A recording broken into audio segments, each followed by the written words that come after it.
বিজ্ঞান বড়াই করো না, তোমরা যা শিখেছো আল্লাহর কাছ থেকেই শিখেছো। আকাশে উঠছো, তোমাদের অনেক আগে পাখিরা উড়েছে, ওরা শিখাইছে। মানুষ তো ভালো, বিজ্ঞান শিখতে হয়, চলুন আমার সাথে মৌমাছির কাছে, দেখেন মৌমাছি কত বিজ্ঞান জানে। কি দিয়া বড়াই করবা? ছোট্ট মৌমাছি, এই মৌমাছির মধ্যে আল্লাহ পাক কত বিজ্ঞান দান করেছেন দেখেন।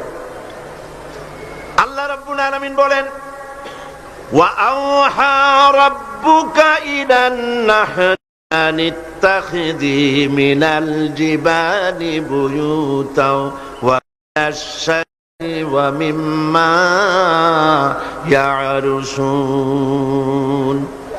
আল্লাহ পাক বলছেন, وَأَوْحَى رَبُّكَ إِلَى النَّحْلِ, মৌমাছি পৃথিবীর মানুষকে 4টা বিজ্ঞান শিখাইছে। কয়টা বিজ্ঞান? দেখুন 4টি বিজ্ঞান কি।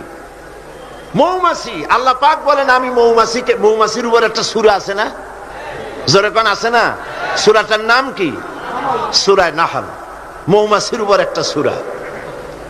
আল্লাহ পাক বলছেন আমি মধুমক্ষিকাকে ওহী করেছি।